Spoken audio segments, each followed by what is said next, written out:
Welcome to Bold Talk series where creativity, leadership, ideas, innovation come together. My name is Ludvik, and today I have a privilege to have a short one-on-one conversation with Mike Chen, venture investor at DeepVentures. Mike, great seeing you. Welcome to our Bold Talk series. How are you? Great, Epi. Thanks for having me, man. I'm really excited. Well, it's great to see you here, and truly looking forward to this conversation.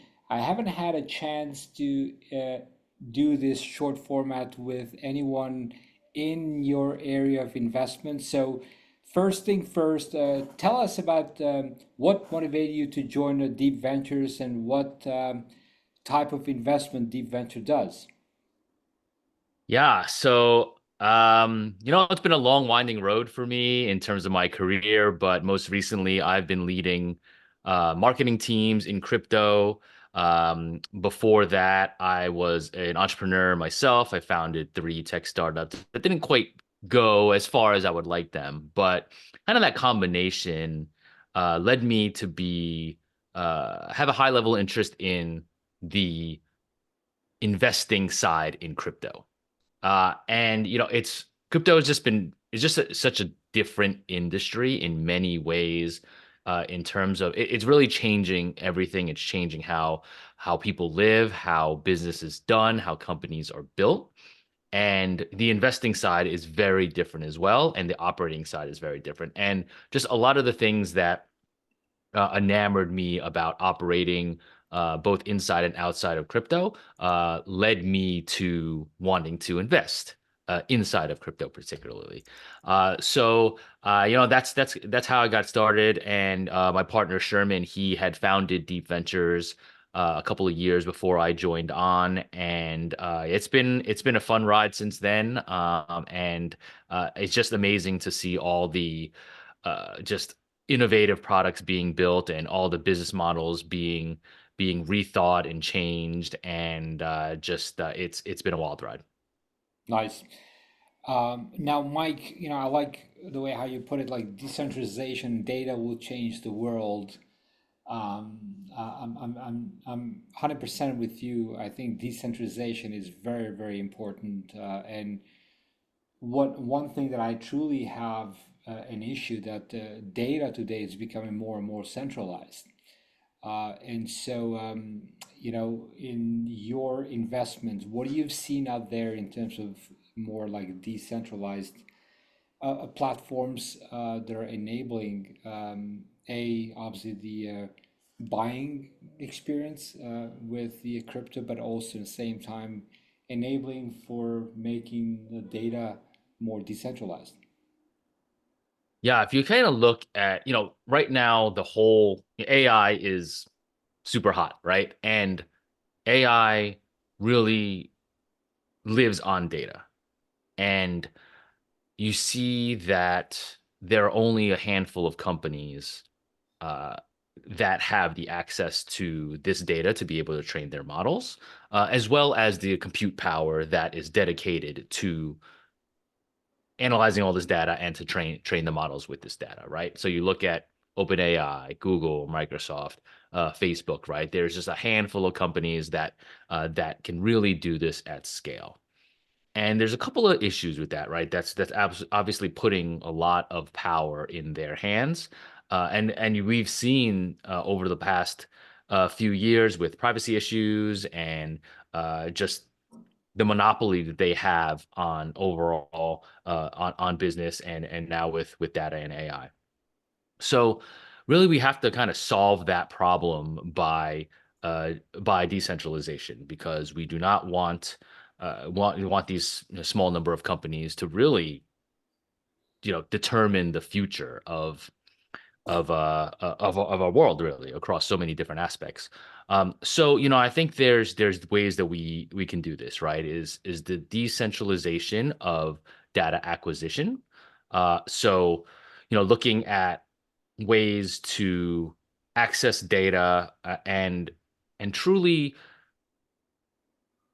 compensate the people and companies that generate this data, right? We're looking at I don't know what the latest status is, but like we're looking at how how OpenAI and the New York Times are in a lawsuit right now because essentially OpenAI is leveraging all of the content that the New York Times have created, and through all the journalists writing millions of articles, and they're monetized. OpenAI is monetizing that better than the New York Times can monetize that, even though the Times has put billions and billions and billions of dollars into their operations, right? So being able to, number one, compensate data providers with for their data, and really doing that across the board, whether that data provider is a organization like the New York Times, or whether that is a small business, in the middle of nowhere, or whether that's like consumers like me and you who might provide our data to train these models, right? Right. So crypto provides that kind of incentive layer to be able to facilitate the compensation for data providers to contribute their data to train all these models. Yeah. And yeah, and that can go to that can proliferate everywhere, just to all the levels of organizations and consumers. Yeah. Now, obviously, this is a field where it's being attacked in many different ways. Like SEC is trying to regulate this, as much Yep. classified as a certain asset class, perhaps. You know, when you're doing this kind of investment with the startups, what key factors do you look when evaluating a potential investment? Um, so to touch upon the SEC's approach, that doesn't really impact our the way that we invest, because first of all, I'm optimistic that the SEC um will get smarter and come around to the value of cryptocurrency. And I think that if you take a look at where I'm in the United States, um, the approach that they've had to crypto is that because we've got a fully fledged financial environment here. Our financial rails and infrastructure is very strong. So this country doesn't necessarily need cryptocurrency. We actually, by having the global reserve currency, it actually is kind of almost competitive to crypto. But like if you look at the entire world, emerging markets, like crypto is being used in the real world, no doubt, providing tons of value. And so that's kind of the approach that the SEC is taking and why they're taking that approach. But that does not really impact us because we're looking holistically, we're looking globally, we're looking at the impact that it can have not just in the US, but in those emerging markets. And there's not to say that there's a lot of problems that can be solved by cryptocurrency in the US, but I'm saying that the problems are a little bit more acute, they're a little bit much more stark globally. So that's the approach that we take, and we invest in very early stages, pre-seed, seed. So is it at those stages, the founding team is super super important. Just looking at the way their experiences fit with what they're building in crypto. Taking a look at their past work experience, what have they built in the past, and what's that like genesis story of why that experience that they faced to that was the impetus for them to solve this problem, build what they're building. And then there's the other things like traction and understanding of go to market and the problem they're solving and the solutions. But at such an earliest stages in crypto, they really have to understand, yeah, what the founder fit with what they're building, as well as how they plan to take their products to market. Because a lot of times, a lot of this stuff is open source in crypto, right? And so the technology almost can't be the moat that they would build for their project and protocol. So it's got to be understanding how they can build a moat with their customers, their community, etc. Yeah. Well, I mean, the you mentioned about you invest in a pre-seed and seed time to these Yep. startups, and obviously you look at the most important factor is the team, right?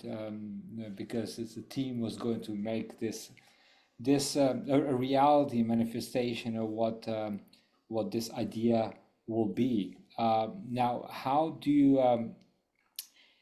you determine if a startup that you're investing has achieved a product market fit, and what signs do you look for?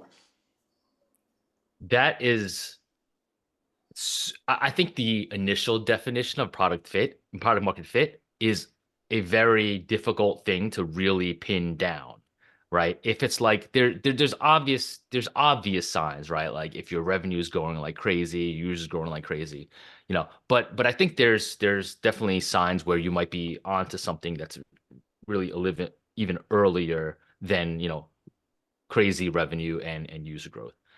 But in crypto, because there are typically financial incentives to gain users and for users to interact with products, which is typically the native tokens of these protocols. It's even harder to identify what true product market fit is, because you might get someone who you might get a protocol that asks users to provide liquidity to their platform, and you might incentivize that in some way with your token. But then once those incentives stop, that might not be, that liquidity provider might move on to the next protocol and the next protocol, right? So it's such a hard thing to do. Finding product market fit and identifying that is even more difficult in crypto than it is in the normal technology space. And I don't have a great answer of what that is, right? I think it's if um, you can there's so many different metrics that we've looked at that has shows some signals, but it really is how, not just those metrics, but like how long can those metrics be sustained within a range, because the financial incentives distort that. So it's a great question. It's a very difficult question that I think a lot of operators are trying to really find that those strong signals to identify product market fit. Yeah. Well, being a founder myself and being in the startup world and knowing like how important is the leader who's leading the company. Now, when you're investing in these companies, in these startup founders, what qualities do you believe are most important in this startup founder that is driving success of the startup? Uh, Probably the most important is just grit, and it's also the hardest to identify, I think. I think we see a ton of smart people, no doubt about it. We see a lot of people with strong backgrounds and experiences, um, and have done very well in their careers.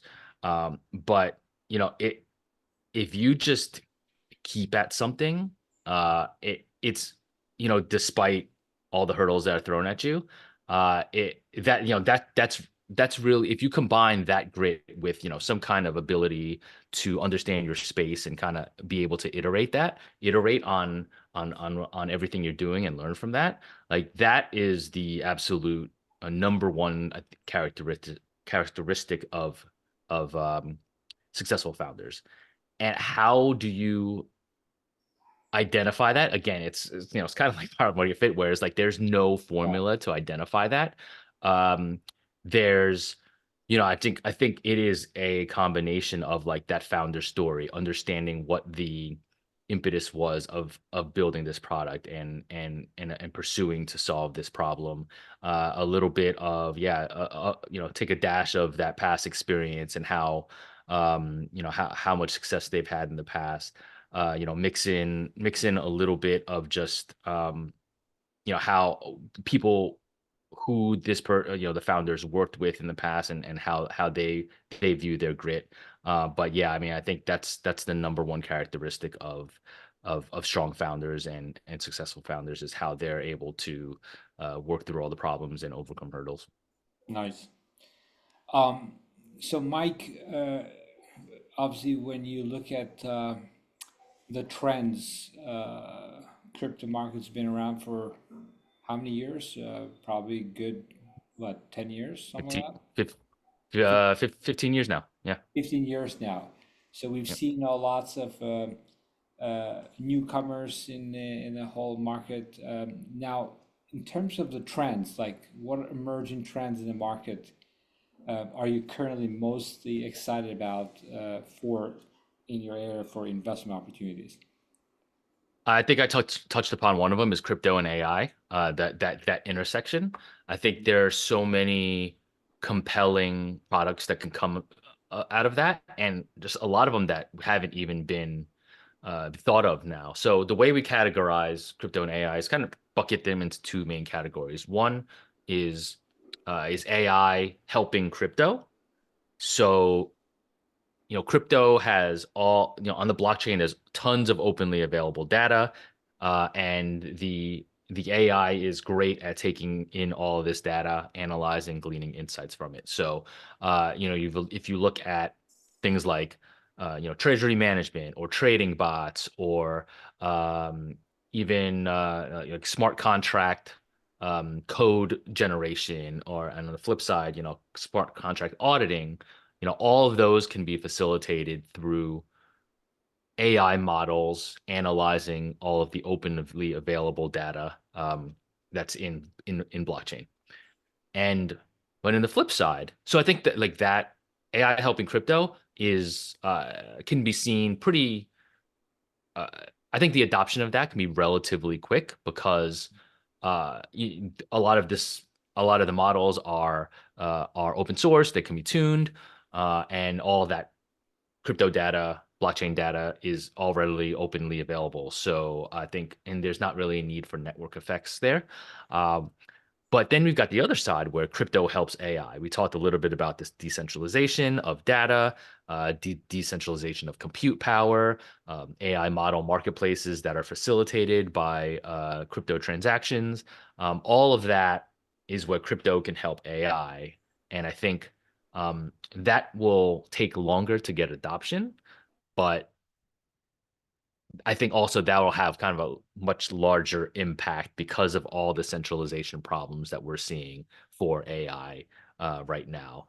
So that is absolutely a space that we are closely monitoring. I think it's interesting that the Bitcoin ecosystem is flourishing right now. Bitcoin used to be this, digital gold, right? It used to be kind of this dinosaur blockchain that people didn't people just used for either as like a store of value.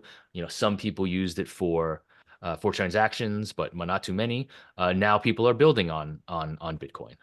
Smart, layer twos and DeFi, and NFTs. The all there's a really super fast growing ecosystem on Bitcoin that we're closely looking at, and I would just go for a third one. Where are Something. these Oh, good. startups are coming mostly from? Are they coming from North America, Europe, or They're coming from everywhere, and that's the beauty of it. I think that's really the beauty. We talk about like decentralization, uh, overall in the that's technology, something but crazy? like Yeah, the teams are coming from everywhere. In the past, it was like, San Francisco, Silicon Valley, yeah. and then some New York thrown in there. Like globally, there were only like really a handful of places that were driving the vast majority of technology development. And that is absolutely not the case in crypto. Sure, you're going to get your awesome founders and startups coming out of those those technology hotbeds, but you are looking at the Middle East becoming a massive area for crypto builders. You've got the Southeast Asia, right? Is they've got real world use cases there. So the builders are coming from everywhere, and I think that's a great thing, because it really fits in the whole ethos of crypto and blockchain, that it's decentralization and access for everyone. Yeah, talk about exits. Obviously, you're looking for exits. When you're investing these, what's the typical exits in this Yeah. environment? Like, I haven't not seen like large companies buying these companies, right? Yeah, so this is one of the massive, massive differences of how crypto projects and protocols both operate and how we invest in them. Because if you take a typical tech startup investment, let's just say we invest in pre-seed for a normal tech startup, right? We invest early stage, they raise, the seed and then the series A, series B. Then they go on and build series D, series D. And it's like, 8 to 10 years to potentially get to, a an acquisition or an IPO, right? Traditionally, those are the two liquidity events for Mm. typical startups, right? And even if they get there, like, you know, they may never get there. Now, for crypto, many of these projects, with the protocols, they have tokens. Um, and so they're able to get to liquidity much more quickly, right? They've got more control over the timing of when these tokens they'll release tokens into the market for the public to buy. And so, if you want that, like, that's kind of an exit. It's different because it's more of just a liquidity event as opposed to an exit. But you have to think about, um on one hand, it's a pro where, like, that liquidity is great for investors. We're on vesting schedules. So, even after that happens, it's usually 2, 3 years plus before we see all of the tokens that we get from our initial investment.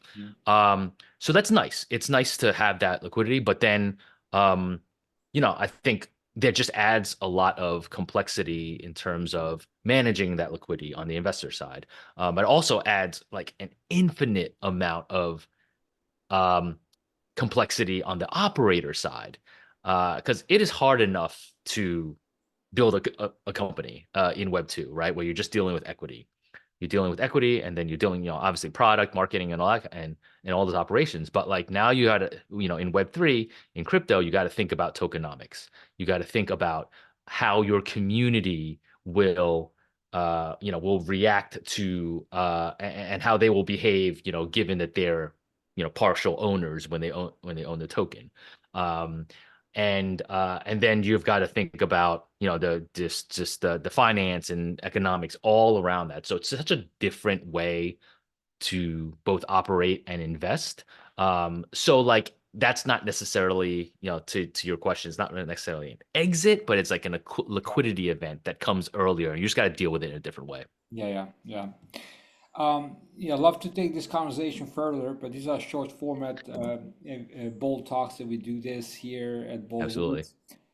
Now, Mike, what does a word bold mean to you?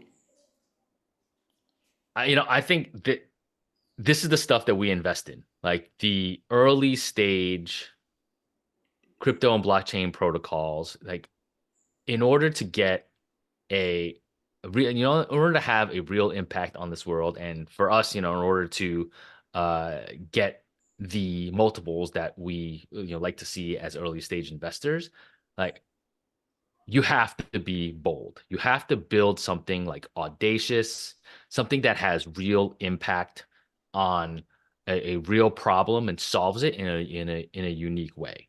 And I think there's so many problems that out there that need to be solved. And I think a lot of times we see kind of incremental ways to solve them. But like I think sometimes the best way is just to take, break everything down and take a really audacious, outlandish, bold approach to solving these problems. And I think that what's great is that crypto has given us a different set of tools to be able to solve these problems in a very different way. And that's what I think bold is. And with that, Mike, always be bold. Congrats on all your successes. Thank you for joining me in this Bold Talk series and look forward to seeing you again soon. Until next time, take care, be great, and be bold always, my friend. Awesome. Thanks so much, Evie. Cheers.